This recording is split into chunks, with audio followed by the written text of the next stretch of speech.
Our Chris Sadeghi joins us now, and Chris has been covering this trial from the very beginning. You've seen the different moods in the courtroom, of course. Let's put up a couple of pictures from the trial. On the left is when Gabrielle Nestande was testifying. She was crying several times during that testimony. And the reaction on the right there, a little sort of a smile after the verdict was read. Yeah, her every move in that courtroom was really under the microscope. Most of it was crying like she did on the stand. And then that picture that the prosecution found came from the media pool cam. They went out, they found it somehow, and they put it up for the jury to see. And the media attention obviously was very big in this case.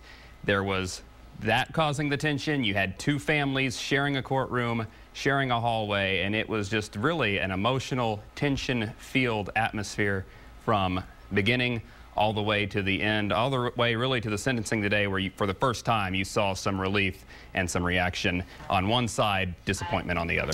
Obviously, disappointment for Courtney Griffin's family, not the result they wanted. Of course, you were there watching it all, and they must have been heartbroken. Yeah, absolutely. Very disappointed.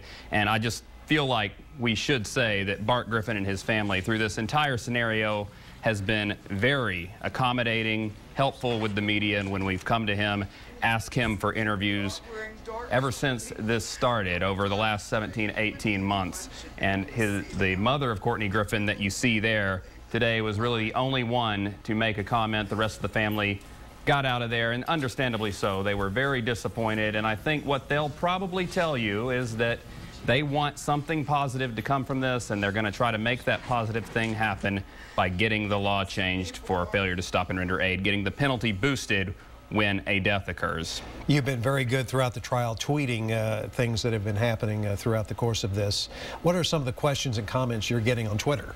Well, a lot of the questions were about the sentencing phase, and there was even some confusion in the media camp about how it would all work, what the different ranges would be, how would they go through the different charges, the intoxication, manslaughter, the manslaughter. That was most of the questions, and then I think probably the most conversation happened when Gabrielle Nestande was up on the stand. As you are sure that people are going to look at that testimony, they're going to break it down every which way they can. And as it turns out, you know, going in, people thought that the defense team would be crazy to put her up on the stand, that she'd be picked apart. But I really think that was the key testimony for the defense, because I really think those jurors believed her story, that she did not truly know she hit a human being and that she thought it was a rock and she just got scared, and that's why she left the scene.